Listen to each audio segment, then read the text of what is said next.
Hello साथियों, क्या हाल चाल? सब बढ़िया? तो मेरे प्यारे साथियों, आज एक और बेहतरीन पर्यावरण की टेस्ट सीरीज लेके आया हूं आपके साथ।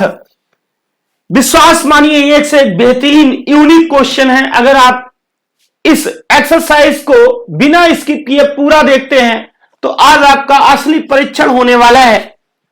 आइए दोस्तों, क्लास की शुरुआत करते हैं। आज का पहला क्वेश्चन, विश्व जैव विविधता दिवस कब मनाया जाता है? बेहद आसान क्वेश्चन है, आपने इसको पहले कई बार किया होगा।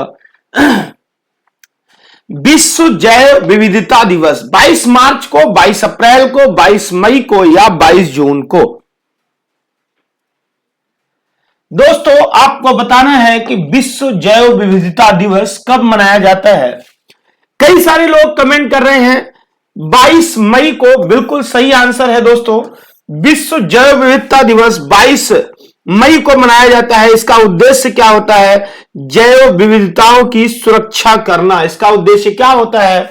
जैव विविधताओं की सुरक्षा करना। किसी एक स्थान पर अलग अलग पादप और अलग अलग जंतु जो होते हैं उसे हम जैव विविधता कहते हैं। अगले क्वेश्चन पे आ जाइए। कह रहा है चिमिन्नी वन्य जीव अभ्यारण्य किस प्रदेश में है? केरल में है, तमिलनाडु में है, कर्नाटक में है या आंध्र प्रदेश में है? चिमिन्नी वन्य जीव अभ्यारण्य, फटाफट आंसर करें। वेरी गुड दोस्तों, आंसर क्या आ जाएगा? चिमिन्नी वन्य जीव अभ्यारण्य केरल में है।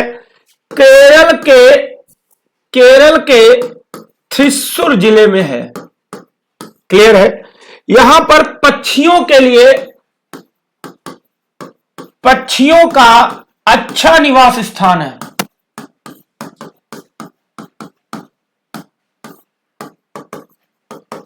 क्लियर है? चलिए अगले प्रश्न पे आ जाइए। कह रहा है शरणधारी वनम किसे कहा जाता है? साइलेंट वैली राष्ट्रीय उद्यान को, मधुमलाई राष्ट्रीय उद्यान को, पेरियार राष्ट्रीय उद्यान को या गुइंडी राष्ट्रीय उद्यान को? फटाफट आंसर करें। शरणधारी वनम किसे कहा जाता है?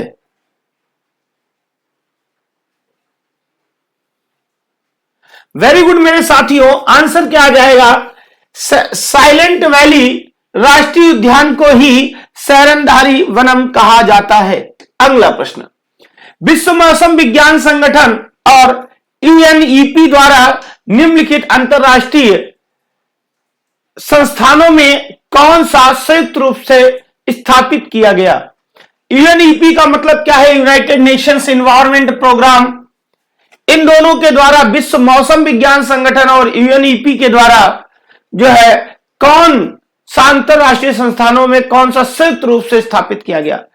अंतरराष्ट्रीय जलवायु परिवर्तन पैनल, ऊर्जा और जलवायु परिवर्तन पर प्रमुख अर्थव्यवस्था मंच, अंतरराष्ट्रीय पर्यावरणीय संघ या इनमें से कोई नहीं? फटाफट आंसर करें। यह है असली क्वेश्चन दोस्तों। आंसर क्या आ जाएगा? अंतरराष्ट्रीय जलवायु परिवर्तन पैनल। इन दोनों संस्थाओं ने मिलकर जो है संयुक्त रूप से स्थापित किया है। अगले प्रश्न पे आएंगे। कह रहा है सीईयू का पूरा नाम क्या है? Certified emissions unit, carbon emissions unit, codified emissions unit या इनमें से कोई नहीं? सीईयू। तो दोस्तों आंसर क्या आ जाएगा? सीईयू का फुल फॉर्म है certified emissions unit. Certified emissions unit. अगला प्रश्न, अनुराधा सावने किस क्षेत्र में कार्य करने के लिए जानी जाती हैं? पशु अधिकार, जलवायु परिवर्तन, पर्यावरण संरक्षण या नदियों की सुरक्षा?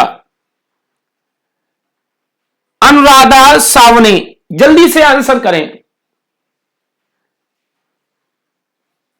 कई सारे ऐसे साथी होंगे जो इन प्रश्नों को पहली बार पढ़ रहे होंगे। आपसे निवेदन है, आप लोग इस क्लास को शेयर नहीं करते हैं। ये जो 11 बजे वाली क्लास है, ये बहुत स्पेशल क्लास होने वाली है आगे आपके फ्यूचर में, क्योंकि यूपी टेट आने वाला है। तो दोस्तों इसको I request you, please share करें, प्लीज सपोर्ट करें, लोगों तक पहुंचाएं। आंसर दोस्तों, अनुराधा सावने किस क्षेत्र से संबंधित है, किस क्षेत्र में जानी जाती हैं, किस क्षेत्र में कार्य करती हैं? तो पशु अधिकारों के लिए, पशुओं के अधिकार के लिए। अगला प्रश्न, कच्छ की खाड़ी, मन्नार की खाड़ी, अंडमान निकोबार द्वीप समूह और लक्षद्वीप सब में क्या पाया जाता है? जो ये कच्छ की खाड़ी है, मन्नार की खाड़ी है, अंडमान निकोबार द्वीप समूह है और लक्षद्वीप है, इन सभी में क्या पाया जाता है? कीचड़दार क्षेत्र, मूंगा चट्टान, सदाबहार वनस्पति या इनमें से कोई नहीं? फटाफट आंसर करें भैया, फटाफट आंसर करें, फटाफट आंसर करें। तो आपको अच्छे से पता है, जैसे अंडमान निकोबार द्वीप समूह के बारे में कई बार बताया गया, यहां पर मूंगे की चट्टानें पाई जाती हैं। यहां पर क्या पाया जाता है? यहां पर मूंगे की चट्टानें पाई जाती हैं। बी पार्ट आंसर सही हो जाएगा। अगला प्रश्न कह रहा है, like minded mega diverse countries में सदस्यों की संख्या कितनी है? Like minded mega diverse countries में सदस्यों की संख्या 10, 15, 17 या 25? LMMC,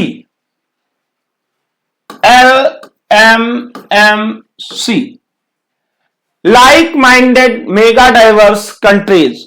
तो आंसर दोस्तों क्या आ जाएगा? कितने सदस्य हैं? 17 सदस्य हैं, 17 सदस्य हैं। यहां पे और देख भी लेते हैं, LMMC में जैव विविधता संपन्न देश आते हैं, इनमें कुल 17 देश आते हैं। कौन कौन है? ऑस्ट्रेलिया है, ब्राजील है, चाइना है, कोलंबिया है, कांगो डेमोक्रेटिक रिपब्लिक, इक्वाडोर है, भारत है, इंडोनेशिया है, मेडागास्कर है, मलेशिया है, मैक्सिको है, पापुआ न्यू गिनी है, पेरू है, फिलीपींस है, दक्षिण अफ्रीका है, संयुक्त राज्य अमेरिका है और वेनेजुएला है। ये 17 देश LMMC like minded mega diverse countries में आते हैं। चलिए अगले प्रश्न पे आते हैं। केंद्रीय समुद्री मत्स्य अनुसंधान संस्थान कहां है? CMFRI, मुंबई, विशाखापट्टनम, चेन्नई, कोयंबटूर। केंद्रीय समुद्री मत्स्य अनुसंधान संस्थान। देखिए जो लोग चेन्नई और मुंबई आंसर दे रहे हैं, यहां पर इनकी छोटी छोटी शाखाएं हैं। हेड ऑफिस जो है मेन, अगर आप पूछो अनुसंधान संस्थान कहां है, तो दोस्तों कहां स्थित है? विशाखापट्टनम में हेड ऑफिस है। कहां है? विशाखापट्टनम में हेड ऑफिस है। अगला प्रश्न, भारत में जंगली हाथी कितने प्रदेशों में पाए जाते हैं? 15 प्रदेशों में, 16 प्रदेशों में, 17 प्रदेशों में या 18 प्रदेशों में? जंगली हाथी कितने प्रदेशों में पाए जाते हैं? फटाफट आंसर करें। बिल्कुल सही है दोस्तों, जंगली हाथी 17 प्रदेशों में पाए जाते हैं। कितने प्रदेशों में? 17 प्रदेशों में पाए जाते हैं, जिनमें से सबसे अगर प्रमुख की बात करो तो सबसे प्रमुख यूपी में पाए जाते हैं, उसके बाद मध्य प्रदेश यानी कि एमपी में पाए जाते हैं, और उसके बाद दोस्तों कर्नाटक आता है, ठीक है, और इसके बाद धीरे धीरे और भी क्रम आते हैं, ठीक है ना। चलिए, सबसे प्रमुख जंगली हाथी यूपी में सबसे ज्यादा। उत्तर प्रदेश में विज्ञान और प्रौद्योगिकी परिषद का गठन कब हुआ? 1975 में, 1985 में, 1995 में या 2005 में? फटाफट आंसर करें। उत्तर प्रदेश में विज्ञान और प्रौद्योगिकी परिषद का गठन। तो आंसर दोस्तों क्या आ जाएगा? आंसर आ जाएगा 1975 में। कब हुआ? 1975 में। अगला प्रश्न, जैविक खेती के क्या फायदे हैं? यह किफायती होती है, यह कम समय लेती है,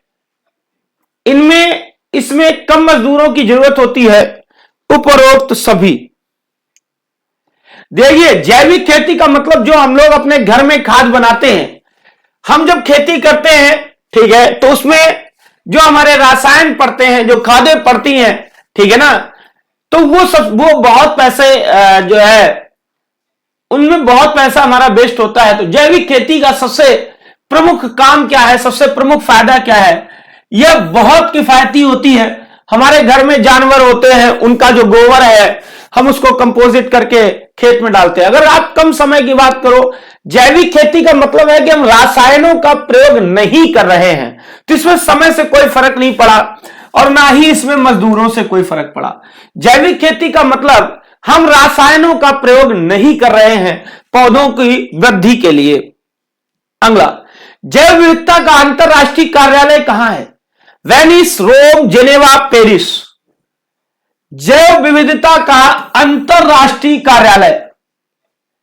प्रश्नों की श्रृंखला कैसी है? आपसे निवेदन है कमेंट बॉक्स में लिखना जरूर। प्रश्नों की श्रृंखला कैसी है लिखना जरूर। जैव विविधता का अंतरराष्ट्रीय कार्यालय साथियों रोम में है। कहां है? रोम में है। बी पार्ट के साथ जाएंगे। अगला प्रश्न, ग्रीन इकोनॉमी किसके नेतृत्व में है? ये प्योर एनवायरमेंट है, प्योर यूपी टेट का बेहतरीन सीरीज है। उम्मीद है आप सभी क्लास को शेयर करेंगे। ग्रीन इकोनॉमी किसके नेतृत्व में है? यूनाइटेड नेशंस एनवायरमेंट प्रोग्राम,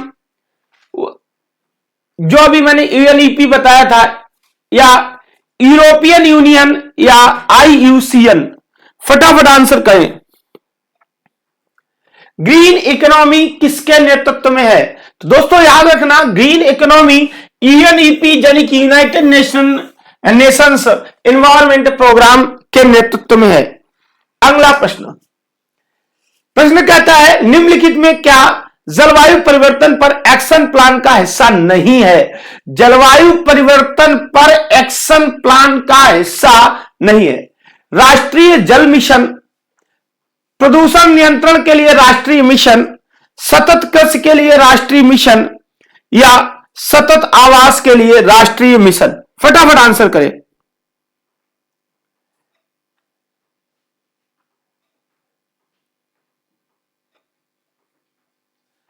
जलवायु परिवर्तन एक्शन प्लान का हिस्सा नहीं है, तो दोस्तों क्या नहीं है?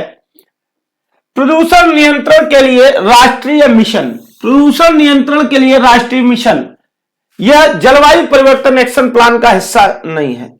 अगला प्रश्न, हाइड्रोपोनिक्स किससे संबंधित है? क्वेश्चन बिल्कुल न्यू ब्रांड है, बेहतरीन क्वेश्चन है।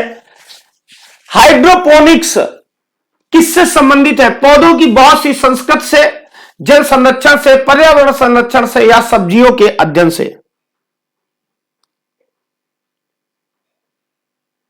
हाइड्रोपोनिक्स का दोस्तों मतलब होता है पौधों की विविधता, बहुत सारे पौधों की प्रजातियां, ठीक है, या पौधों की बहुत सारी प्रजातियां। तो आंसर क्या आ जाएगा? ए पार्ट, पौधों की बहुत सी संस्कृति, पौधों की बहुत सी संस्कृति। क्लियर है? चलिए अगला प्रश्न, इकोलॉजी शब्द किसने प्रतिपादित किया? एज यूजुअल क्वेश्चन है, जैसा कि आप करते रहते हो, आपको याद भी है। इकोलॉजी शब्द किसने प्रतिपादित किया? Charles Darwin, Robert Whittaker, Arthur Tansley या अर्नेस्ट हैकल।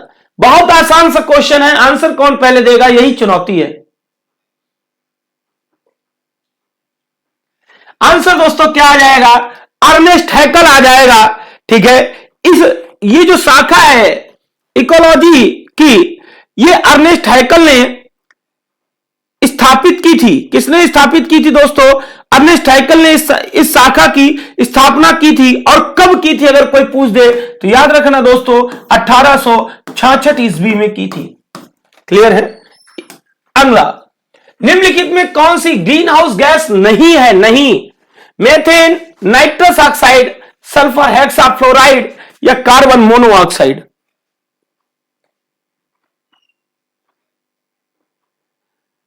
ग्रीन हाउस गैस नहीं है, आंसर जल्दी से करें। मेथेन एक प्रमुख ग्रीन हाउस गैस है बच्चा।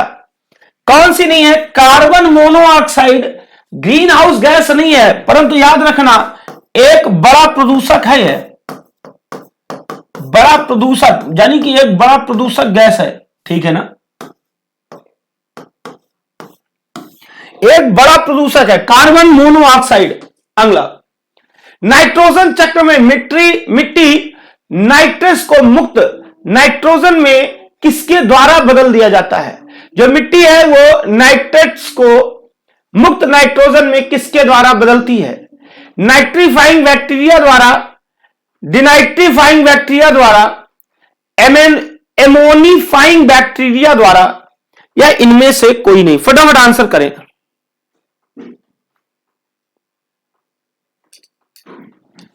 फटाफट आंसर करें।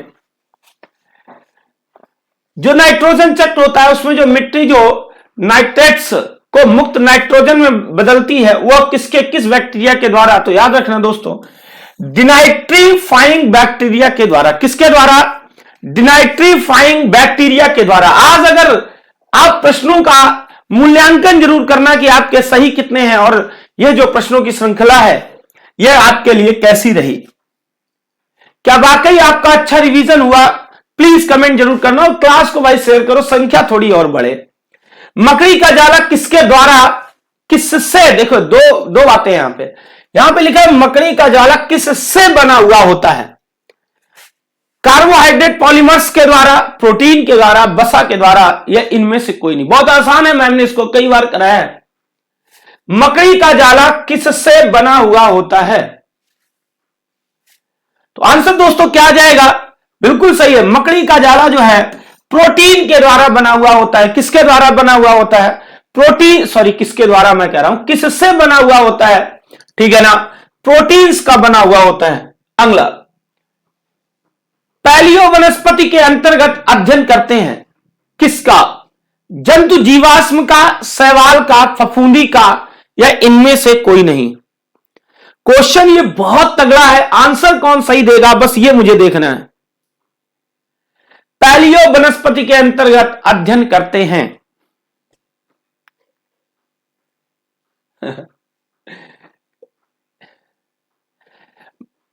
सभी का गलत है दोस्तों। आंसर क्या आ जाएगा? देखिए, जंतु जीवाश्म का नहीं, शैवाल का नहीं, फफूंदी का नहीं, आंसर क्या आ जाएगा? डी पार्ट, इनमें से कोई नहीं। अगर आप पैलियो वनस्पति के अध्ययन के अंतर्गत किसका अध्ययन किया जाता है तो दोस्तों याद रखना, पादप जीवाश्मों का अध्ययन किया जाता है। किसका? पादप जीवाश्मों।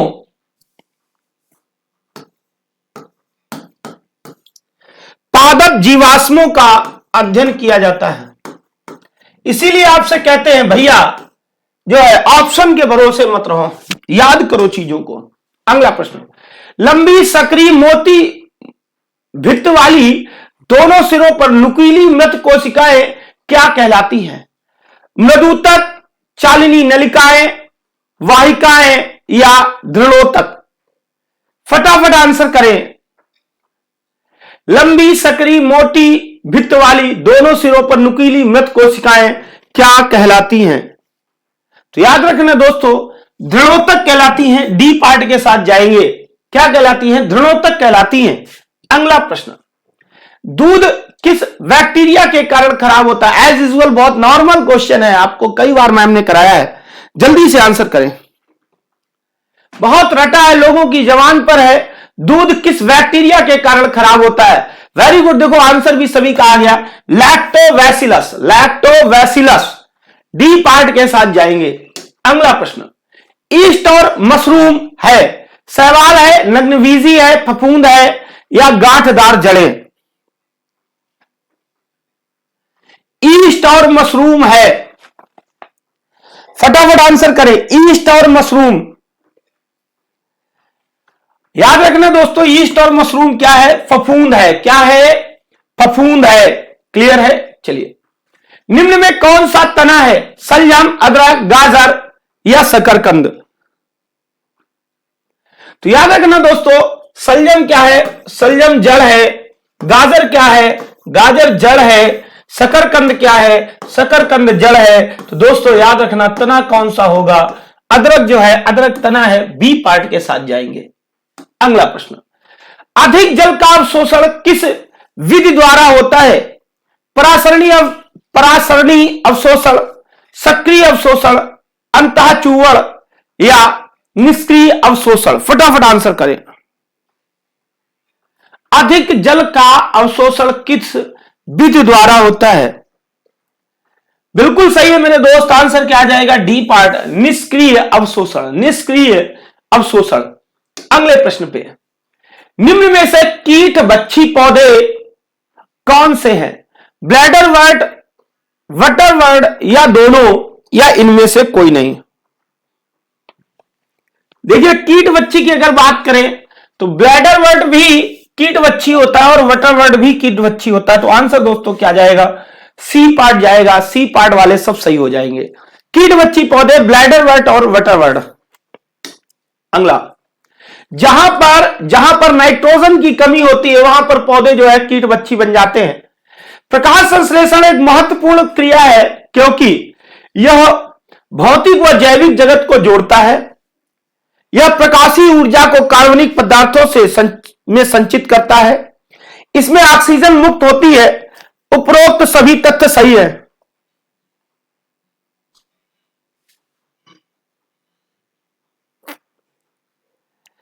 उपरोक्त सभी तथ्य सही है। बिल्कुल सही है दोस्तों। इस सारे के सारे पूछ रहा, प्रकाश संश्लेषण एक महत्वपूर्ण क्रिया है क्योंकि यह भौतिक व जैविक जगत को जोड़ता है। बिल्कुल सही बात है। यह प्रकाशीय ऊर्जा को कार्बनिक पदार्थों में संचित करता है। बिल्कुल सही बात है। इसमें ऑक्सीजन मुक्त होती है। बिल्कुल सही बात है। तो आंसर दोस्तों क्या जाएगा? डी पार्ट के साथ जाएंगे। अगला प्रश्न, केसर मसाला बनाने के लिए पौधों का निम्नलिखित में कौन सा भाग उपयोग में लाया जाता है? क्वेश्चन बहुत अलग है। केसर मसाला बनाने के लिए पत्ता, पंखुड़ी, वादल या वर्तिकाग्र। क्वेश्चन मैंने कई बार कराया है कि केसर का कौन सा भाग हम प्रयोग में लाते हैं, तो आपको याद होगा वर्तिका एवं वर्तिकाग्र करवाया है। तो आंसर दोस्तों क्या चला जाएगा? डी पार्ट चला जाएगा। कौन सा जो है भाग हम लोग खाते हैं? तो वर्तिकाग्र भाग खाते हैं। अगला, निम्न में कौन सा पौधों की जड़ों का कार्य नहीं है? प्रकाश संश्लेषण, जल का अवशोषण, पोषक तत्वों का अवशोषण या पौधों को सहारा प्रदान करना। सभी बच्चे फटाफट आंसर करें।